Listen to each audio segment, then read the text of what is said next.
Okay, well, welcome everybody, and thank you so much for coming to our presentation. I'm Caroline Silver, and my partner in crime, Richard. We're here to talk about improving the information literacy instruction through cross-departmental collaboration. And we call this professional blind spots, as you'll see, because that's where, when we started collaborating, that's where we really saw what we were missing in the process. So, okay, so who we are. So we have Richard, and you can see him in person on the camera. And he is a instructional librarian here at Carlow University. And I am Caroline Silver, and I am an instructional designer. And so we're going to talk a little bit about how we went through this process of creating better instructional literacy instruction. And please feel free to interrupt with questions. You can try to chat them. We'll try to keep tabs on that. And feel free to interrupt, and we'll see if we can answer your question. So thank you, Caroline, for that great introduction. So I'm Richard Brzustowicz, as Caroline mentioned, our instruction and outreach librarian at Carlow University. And I am going into my 5th year at Carlow, actually. And when I began, what I was really tasked with initially was evaluating our information literacy program. There hadn't been an instruction librarian at Carlow for a number of years. And so when I began, what I was really faced with was a problem, right? And that problem was, here we are, a small university with, limited resources available to us. And so through a process of trial and error and over just basically practice, this led Caroline and me to really come together after working on several different iterations of this project and begin meeting with not just one another to develop better asynchronous information literacy instruction products for our students and faculty members as well, but also to work more closely together and with our faculty members to develop this in such a way that it met our institutional standards. And so what we're going to do is kind of give you an overview of, first of all, how this process worked and some of the things that worked and maybe didn't work. So when I got to Carlow, the way that things worked really with our information literacy instruction is that this was primarily handled in an ad hoc fashion. So for instance, instructors would come to us and pretty much ask the library, hey, can you come in and do a classic bibliographic instruction session for our students? Over the years, however, part of the thing that happened, and this is really, I think, part of the professional blind spots equation that we're discussing, is it became the provenance of our Center for Academic Achievement to handle such questions as say citations and similar things that might in some areas, at some institutions, fall under the purview of the Writing Center. And so for that reason, it became a question of, well, then what should library services in this context consist of? And so to that end, they were really just primarily, or exclusively, I should say, classroom visits. So either one of the former instruction librarians prior to myself or one of the other librarians on staff, access services, or our cataloging and acquisitions specialist would handle those requests instead. There was also no electronic component to this whatsoever. All of the assessments that I had reviewed were handled on paper. Everything was something that, a student would respond to in really what I felt was a somewhat cumbersome manner. And all of the curriculum for this had been developed from a librarian's perspective. And to me, all of these things were really worth evaluating. So Caroline, was this your slide? Yep, this is mine. Yeah. Okay, so the problems that we came up with that were evident through this first process was, first of all, the content was not developed to meet the students or the course's needs, and it did not meet the students where they were. So like a student would come in and perhaps they were an adult student who was just coming in after 20 years of not having been in the classroom, and we just kind of threw at them, well, this is what you click on in order to get the article you want. And they have they may have seen a card catalog in the past and never had to understand how to do a search at all. So things were not meeting the students. They still didn't understand after you went through the presentation how to actually use the library properly. They also, the assessment, we really had no clue as to whether students were or were not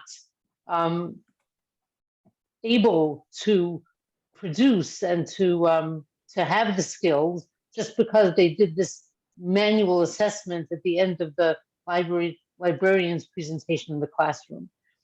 The ad hoc presentations meant that, first of all, that there was no meaningful assessment because it was so ad hoc, and there was no sort of scaffolding. So, okay, the students understand this now, what's the next step? So we couldn't grow their skills. And the content was not reusable because every time it was a different presentation. All right. So our first iteration of this project was really just involved me going about looking at what we had available to us and then working with other people kind of on a case-by-case basis to develop this content. I mean, one of the important things to mention about this phase of it was really librarian focused initially. And part of it was structured in such a way really that what I was doing was kind of learning in the process.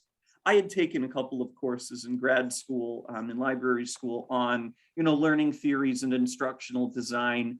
But honestly, prior to beginning at Carlow, my experience in developing an information literacy curriculum was either theoretical, which is to say it was something that I had done in a classroom setting, or it was in the public library. And while there, I had some opportunities working in the public library to develop some pretty interesting adult patron-centered information literacy content. Obviously, the audience was quite different and the context was quite different. So it was important for me to develop that baseline understanding. And so initially, of course, I referred to the person whom I believe to be a real guru of information literacy instruction. I'm sure my fellow librarians here, many, if not all of you, are familiar with the work of Megan Oakleaf. I used the ILIAC method as opposed to ADDIE. Really, I think functionally, though, in terms of, say, evaluation methods, these are ways of evaluating content and developing things. I mean, functionally, these are quite the same. Honestly, I like Megan Oakleaf's stuff in part because, of course, it's developed not just for libraries, but very specifically for information literacy instruction. But also she's got these great acronyms, and I think that there's a certain wonderfully visceral component that makes the acronyms that she develops, her abbreviations, very memorable and easy to use. And so the next step was to meet with key stakeholders across the faculty and staff. The first person on the recommendation of our then director, Dr. Michael Jones, being Caroline, actually, and some of our nursing faculty who are also interested in kind of serving as really our test subject. And as I said, I didn't necessarily have the technical experience, at least at the time, in developing certainly these online learning modules, which I had through a review of the literature and so on, kind of identified as a good solution to supplement classroom visits for our information literacy instruction. And so what happened was Caroline was gracious enough to spend a lot of time with me instructing me in the use of RISE 360, which is part of the Articulate suite, which is a really, if you've not used it, it's a very powerful tool that's also pretty user-friendly, that enables you to develop online learning modules and other content that can be then, uploaded to a learning management system or some other tool, and you can then have the students access it from there.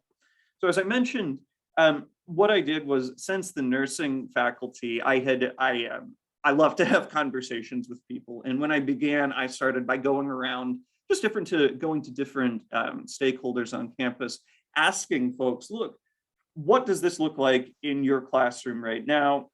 I would then explain, my kind of theory, which is that I would love to see this scaffolded, or, have things in such a way that here is, basic content, and then go from, like, hey, here are some basics in searching, to, here are some more advanced features and considerations that you can take, and then, on and on and on. And so by developing kind of an iterative process, I explained this, that was sort of the context for explaining this to the different faculty members. And what we were able to do then is to develop some early modules in RISE 360 for our freshman orientation course, connecting to Carlow. And we were lucky enough to get that content approved for connecting to Carlow, this freshman introductory course, and also several of our nursing courses as well. And nursing is, of course, the big program at Carlow. So that was really a great start for us. Okay, so these are some screenshots from those modules that Richard developed. And if anybody is not familiar with RISE 360, so it's a really easy to use interactive, to create interactive content. And that's, Richard said I spent a lot of time with him. I will tell you, I did not spend as much time as he thinks, because it really is pretty simple to use, and doesn't need a lot of, really doesn't need a lot of instruction in order to be able to use it. The reason we chose it is because of that ease of use on the part of the developer, as well as the really robust and interactive modules that it develops in a pretty short amount of time. So that's why we started using it in my department, which is really pretty focused on instructional design and the learning technologies. We use this all the time in order to create modules. So that's why we did that. And you can see here that there's interaction. On the top left, there's it's like a kind of like a scenario, like a back and forth kind of thing. There's a template for that in RISE, and you can put in different screenshots. You can even embed video, as you can see to the right. So yeah, so that's just to give you a little bit of an overview of what we actually were able to develop, what Richard was actually able to develop using RISE. Yeah. All right. So, sorry, Caroline, it's not showing me my notes, unfortunately. Oh, so yeah, you have this one. Yeah, I have this one. Okay, cool. That's what I thought. All right. So we did learn, I learned a few things in the process of this. I liked RISE for a lot of reasons. My kind of, if I had an unlimited budget and a staff of about, say, 10 of me, I probably wouldn't need any more Carolines, because she's kind of like 10 of anyone else to begin with. And maybe a few programmers too. What I would love to do is make something like RISE's interactive session to create a role-playing game, basically, for information literacy. And I kept kind of seeing Rise as a tool for that, but unfortunately, the dialogue options in it, didn't necessarily allow you to build, something really robust, like, I don't know, Final Fantasy, the information literacy instruction role-playing game, which would have been terribly exciting, I think. But, one has to temper one's expectations. What I liked about this and what really worked well about it, first of all, was that the content was reusable. What we could do is we could just basically plug it into, take the Rise content, plug it into the learning management system, and then have it go, or excuse me, let me start over. Have the content go to the instructors and say, here's stuff that we have. We could then plug it into the learning management system, let the instructors develop, incorporate it into their course shell in such a way that it fit their curriculum, and then go from there. And we could modify items relatively easily, but we'll get to that in a moment.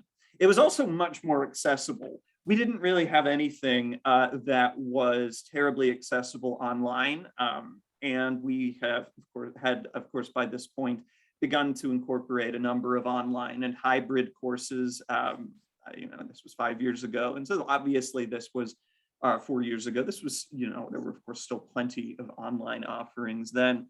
And we had a lot of, we did then and certainly do now have a lot of distance learners. So having this sort of content made it much easier for students just to have access to basic information literacy content. Who's an authority on a subject? How do I find nursing specific databases and resources? What is the thesaurus in, an EBSCO database, and how do I identify subject terms and so on? What it did was it just basically enabled us to reach far more students than we had before. And because I'm our instruction and outreach librarian, the former model of having someone go into the classroom really, it just didn't translate into an efficient use of our time. And at the end of the day, we were still functionally limited in, how many classes I could get to. And last, but certainly not least, as someone who loves data and is, analyzes stuff and then uses that to as a strong, let's say, data-driven process for evaluating content, the ability to collect these data and to have them all in digital spaces, which was something that wasn't there before, was just fantastic. And especially to be able to have those assessment materials all in one place, that was something that made all the difference in the world. There were a few things, though, with this process that I think didn't necessarily work, that were areas for improvement. We still weren't targeting the curriculum. So for instance, the content was relatively generic, and we discovered also that in a story of a success, I think, that went kind of maybe out of control, faculty members were also just requesting, hey, can you pop this into our class shell here? And these were also adjuncts and so on. And so very quickly, we kind of lost that targeted focus on it because things were being spread around the curriculum. And Rise itself, while it is user-friendly, it's still a little bit cumbersome, honestly, to use, and especially to update content, at least in my experience. And to deliver content to students, we just really found that at the end of the day, especially for library content, there were maybe more, we were driven to really investigate some more efficient methods of doing that. Okay, so here we went on to the second iteration of the whole process in developing these learning modules. So the first thing that we wanted to do with the second iteration is improve what was existing already. We didn't want to start from scratch. And this is where I got involved much more in the design of these, as opposed to just teaching how to use the tool of Rise, as well as faculty getting involved. much more. Like, what exactly did faculty want? So, so here we were asked to improve, to work together, and to improve this. And then we, our supervisor, who until about a year ago, we had both Richard and I were working in separate departments, and about a year ago, those departments were connected under one supervisor. And that supervisor chose Niche Academy as a new tool for developing this learning content, specifically for the library content. And here, what we're planning on doing, and this we're going to get to soon, is actually assess the use of this, the user experience. And we're going to talk about that as we move forward. So here is, Richard, great. So this is where we really, if you see that kind of circle about the instructor, the librarian, and the instructional designer kind of all work together. And this is where we really started seeing great improvement, because then the faculty could really address exactly what it was that they needed in that moment. So let's say they were teaching a research course, so they knew that, well, the first module, I need the students to understand what is research. The second module, I need students to understand how to use the library, services that we have, etc. Like those kinds of things. It could be very, very targeted to exactly what the faculty needed. And the results of us working together in this tight way.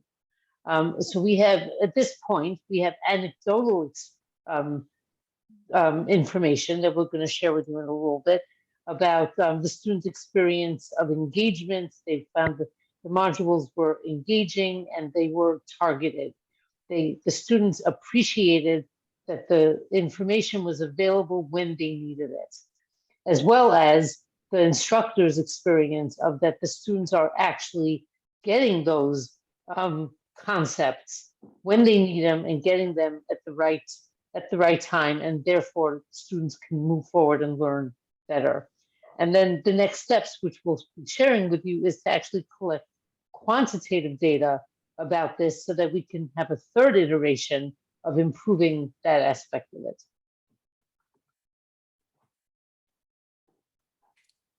All right. So the next step was to discuss, or the next step really is to discuss what this process of developing faculty buy-in looked like. And as Caroline mentioned, we had been working pretty closely at this point with not just one another, but with also faculty stakeholders to try to figure out really how can we develop something more targeted in this process, and to make this process more collaborative. So what happened was how this began was I met with our faculty stakeholders and the instructional designers, and I promise I am not paid by the folks at Niche Academy or anything else. It just so happens that I quite like this platform because one, it's inexpensive, and two, it's easy to use, but we'll talk about this and a bit more later. But really, what I did was I demonstrated, here's some of the stuff that we have already, here are my ideas, and here's a new platform that we are experimenting with. So what can we do with this? And in those conversations, what happened was I ended up meeting with several members of our Masters of Social Work program, Dr. Pamela Twiss and Dr. Carrie Stott. And both of them, not just really, I had been lucky enough, I should say, first of all, to work with the two of them previously, doing like in-class information literacy instruction sessions, and also just helping to develop some content for their asynchronous courses as well. And they really loved what we had put together in Niche Academy. And they were so thrilled with this, in part because we are in the process of transitioning our learning management systems which means that there's going to be, a lot of changes in where stuff lives and so on. But also just from an accessibility perspective, what happened was they decided not only are we going to be using this in our synchronous and asynchronous courses, but we would also really like to use this for our new student orientation. And one of the reasons that they wanted to use this for their new student orientation is one of those reasons Caroline mentioned earlier. For instance, there are a lot of adult learners out there who maybe haven't had a course on, say, had a lot of instruction on, how do I do research well? Or maybe it's someone who is just not confident in doing research independently. The goal of this is to just introduce people not just to their program, but also to a lot of these fundamental information literacy skills. And what we're going to do, the intention is to assess this not just after their initial orientation, but about 6 months into the program as well. And so because of this, these folks have actually decided to serve of their own volition, I should say, as advocates for not just Niche Academy, but also for the library. And this tool, this whole set really of things that we've demonstrated that we can do for the faculty members to develop not just instructional content, but really also onboarding content for new students. And really, over the course of our conversations, we were also discussing, boy, what if we use this as a platform for, say, onboarding new adjunct faculty or new staff members? Really, the flexibility of this platform and its ease of use is such that the Masters of Social Work faculty and I were brainstorming all kinds of different ideas for this, really.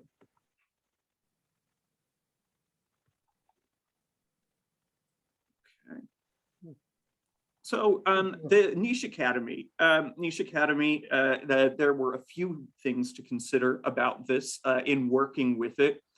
So like I mentioned, it's very user-friendly. It's a lot like using Rise 360, honestly. The main difference is its interface is much simpler. It's just really easy to use. It's very user-friendly. It's inexpensive, which is another great thing about it. This is only $1,200 a year, and it's really more or less a library-specific tool for not just hosting learning content, but developing it as well. So, it's for $1,200 a year, it's I think more than proven its worth. It's easy to develop and modify content for Niche Academy. So as I mentioned, one of the great things about Rise was that it has a lot of power to it, and it is more powerful, just all cards on the table than Niche Academy. But the problem is you have to re-upload content to your learning management system, et cetera. So at the end of the day, what happens is with Niche Academy, you can just pop content into the module, et cetera, and it all just updates, whether it's a link that you provided to the LMS or whatever else.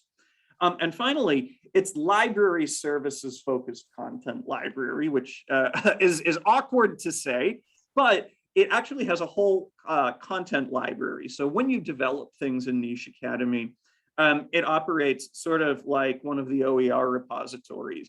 There are just tons and tons and tons of different things developed, not just by Niche Academy, but by librarians at, say, other universities, other public libraries.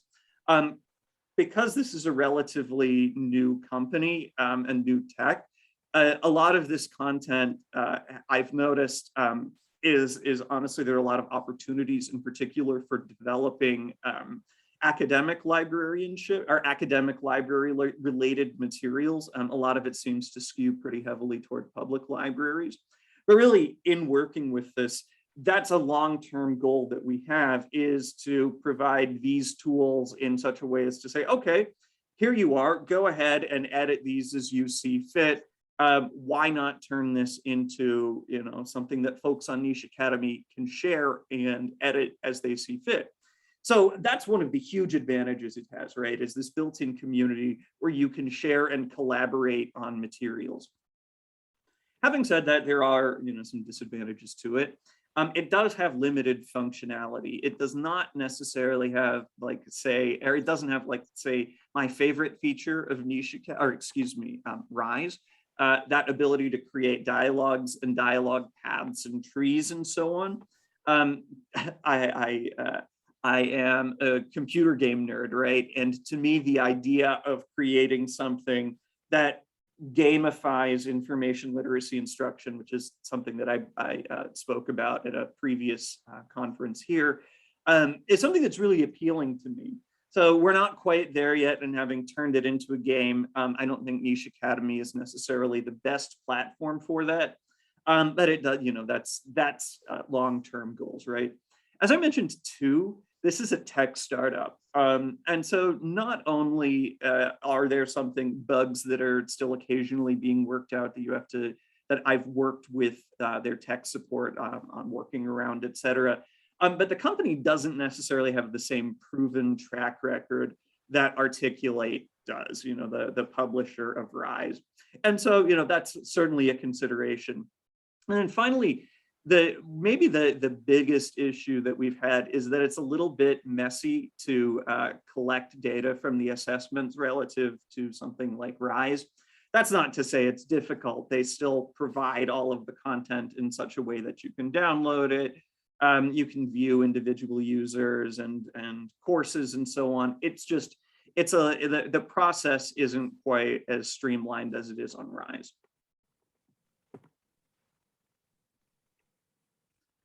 And then these are just some of the student responses that we had. Let me just move the little window. Okay. The student responses to our qualitative question, the qualitative response, it was just an open-ended question. What are your thoughts on this, your opinions? What do you think worked and what didn't? And this was really just the earliest phase of collecting some data from them. One of the things that I like to do is include kind of goofy cartoons and so on, just to make things a little lighter, and just honestly, through the use of humor, maybe making instructional content seem less onerous. Some of the responses we got, they were all positive. For instance, we had a lot of students who enjoyed, say, the cartoons that I used. The one comment that I did note, I wouldn't use this for other classes unless I needed help on that certain topic. That was something that came up from a number of students, right? Because I was testing these live with students in one of our writing classes, there was content, for instance, that we went through that might not have necessarily been relevant to what they were doing at the time. But what we did was I was able to collect all of these individual student responses, go through them, and then we just kind of said, okay, how can we use this to inform what we're doing just in developing these and making sure the process is user-friendly and accessible. And the same applied for instructors who tested this out for us as well. Okay, so basically to just kind of recap, the first iteration helped us develop modules that we could actually put into courses. The second iteration really helped to focus those modules on exactly what the student needed at that time in the course. So now we're kind of looking forward to seeing how can we do like a third iteration, and what would that look like? So current discussions is to actually use this content consistently in our SKW and SKC courses, which are our foundational writing and communication courses, which obviously use the library or should use the library. We're also going to be collecting and measuring data and responses from the user experience questionnaire, which we're going to talk about in a minute. We have submitted a proposal to the university's IRB to actually start collecting this data as a research project for both Richard and myself collaboratively. And we're going to be looking to the question is the user experience, is this a user-friendly experience? So do students actually engage with this because this is friendly enough for them. And then this data will inform the future developments and iterations of the project. So we've kind of gotten the sense that this is working. And now we're going to see how can we make this work to the extent that students are actually engaging to the best of their ability in these modules.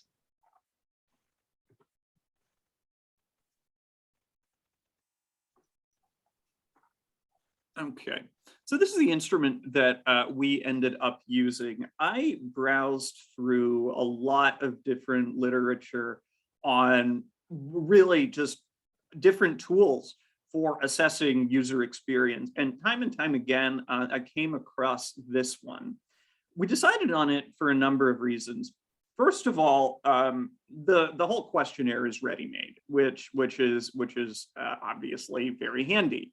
It's also and we found that what was ready-made in it really suited our needs. It asks you about things like, you know, did you find this process, for instance, say annoying or sorry, this is right in the way of the words there, annoying or enjoyable, understandable or not understandable. So in other words, it gives you two opposites and then you rate it from, you know, one extreme to the other.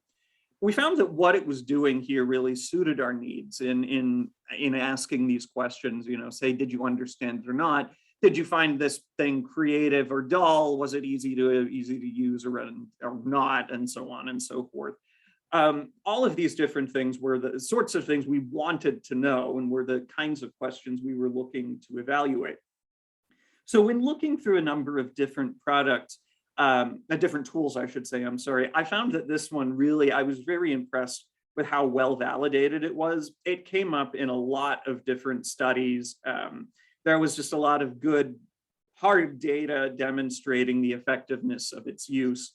And last, but again, certainly not least, it contains this extremely powerful data analysis tools. And I will just show some of you, excuse me, I'll show you folks just what some of this data analysis things look like when we're done, if you're interested, just because it's honestly, it's so impressive to me, some of the stuff that it does on its own. It incorporates directly into Excel. And all you have to do is plug in the numbers into the spreadsheets, and then different tabs in the spreadsheet will provide you with, you know, different graphs. I don't even remember some of the stuff that it measures, but just every area of quantitative data that you could possibly think of, it provides to you, and it generates automatically. And needless to say, this is extremely cool. Here are just some of our references that we were using in case you're interested. Martin Schrepp there at the end. He is the individual who is the primary developer of the user experience questionnaire. And that one in particular, if you're interested, tells you more about it in different evaluation scenarios. This one, their construction and evaluation, sorry, I'm not sure if you can see my arrow, Logwitz, the construction and evaluation of the user experience questionnaire. That one tells you more about how they developed it and how they, you know, initially evaluated it and so on. And the rest of these just really informed the process of developing information literacy instruction, et cetera. Thank you all so much. So, yeah. Thank you. I did actually just notice, I think, Richard, is your email accurate here, or is there an extra R at the beginning? Nope, there are two R's. There are two R's. Yeah, okay. Oh yeah, it just looks awkward. My middle initial, my middle name is Reed. So it's just, it's two R's, but it looks like it is a typo though. Right, okay. Well, so thank you everybody for listening and for your attention. Any questions, any comments? We'd be very happy to have your thoughts on this. Yeah, and since we've got a little bit of time anyway, I can also show you Niche Academy, like I said, just like I had mentioned, because it's a very cool tool, and it's inexpensive. And that was one of the things that we thought. If anyone, first of all, has any questions, though, we would be really thrilled to answer them.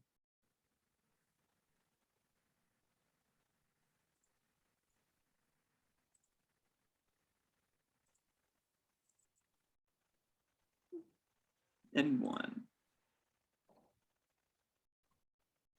Okay. All right. So seeing none. All right. So can everyone see the browser I have open with Niche Academy? Okay. So I will just show you some of this stuff. This is, first of all, it comes with preloaded with some different items. So for instance, there are guides for students to use items in the Microsoft suite. ERIC, one of the education databases, is one of the ones that they have pre-made tutorials for. So for instance, if you wanted to incorporate this into a LibGuide or something similar, they actually have, let's go to the learner view, a whole pre-made tutorial on using, certain EBSCO databases anyway. And it's got this nice little video giving you some information on, how you browse through EBSCO, different EBSCO databases, how to search within them, and so on. And then just using some of the different resources available within that as well. All right, let's go back to the edit view. Refining search results. Let's just take a look here. So I used my absolute favorite cartoon. Let's just call it what it is for this one, the Venture Brothers, as the model, because it is about Dean Venture has gone off to college, and he has Dr. Nadaba for his philosophy class. And as you can tell, Dr. Nadaba is a smart fellow, right? And so what this does is this tracks Dean's journey through that whole process. And so, like something developed in, let's just look at it, what a learner would look like something that you would develop in, say, RISE, it gives you, these built-in tools to create questions, to collect data, upload different screenshots, blah, blah, blah. And here are just some different things. Here's Dean learning more about search filters and constructing constructing a more advanced search. So here he is, he's found his new search, and yay, go Team Venture, they figured it out. And so here at the end, we have the students, the final assessment, they are figuring out their Boolean operators. And then last, here is the live version of the user experience questionnaire, because I think that let's see that do we have anything in our chat? Yes.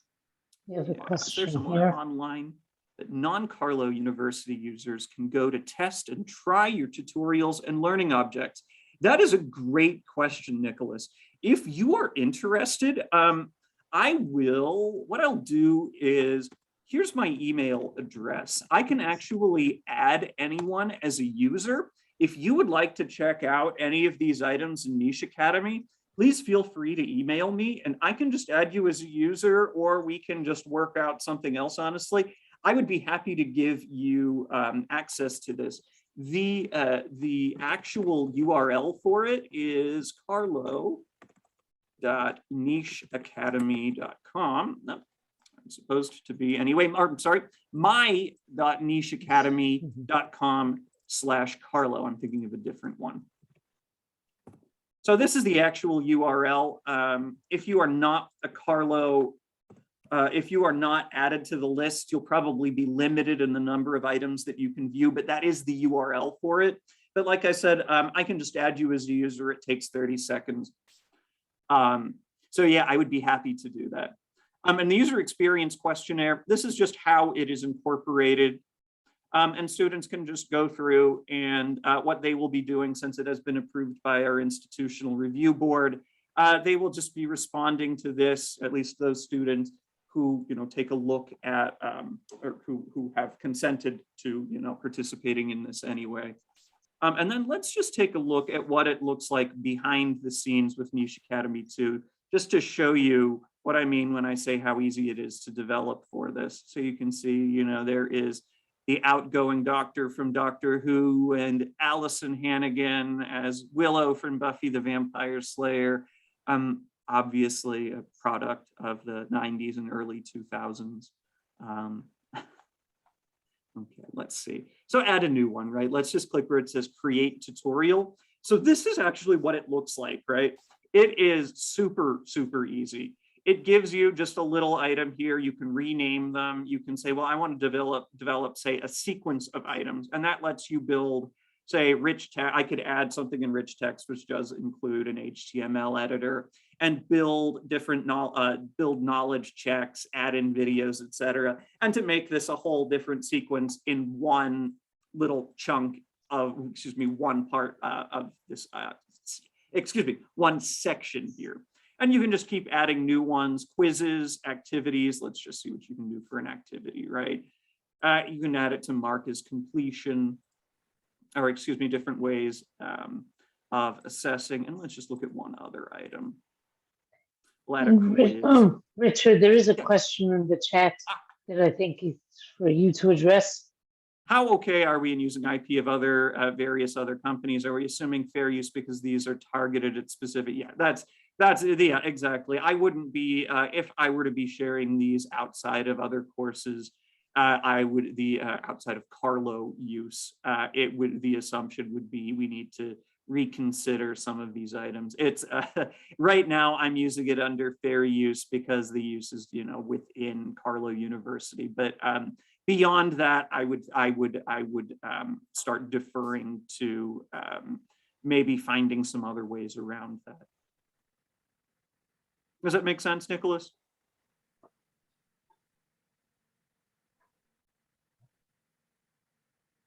Okay. Yeah, like I said, I know that's a tricky question.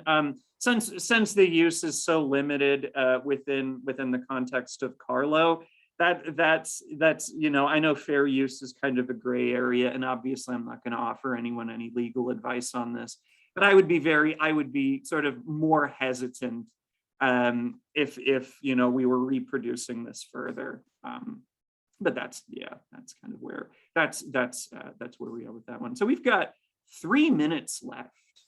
Are there any other questions? Anything I can answer about Niche Academy? Exactly, right, yeah, exactly. Classic I'm not a lawyer response. Yeah, my late father was a lawyer, and this was one of the things I would talk to him about, was like, well, can I use it in this context? And honestly, you would get, if there are any Lord of the Rings nerds out there, one of my favorite quotes is in the Fellowship of the Ring. The first group of elves Frodo and Sam meet, Frodo responds to them something to the effect of, never ask the elves for an answer because they will tell you yes and no at the same time.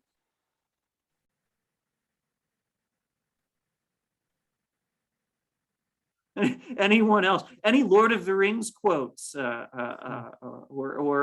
other nerd things that I can entertain you with?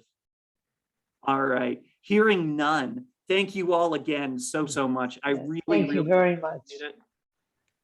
Oh, thank you both for that wonderful demonstration. I mean, that was just great. And I'm a fellow nerd too, so we're okay on that, you know. Thank you. I figured we'd be in good company. Yeah. Yeah, I think so too. Because good thing it was silent, because I have a large laugh, and you would have heard that a lot. So, thank you everyone for coming. Thank you for all your wonderful questions, and I'll be here all day, people. So come on back and check out more of the stuff. We're ready for it. Okay. All right. And the recording. Take care. We are good. Thank you so much once again. Enjoy your day. Okay. Thanks. Thank you. You too.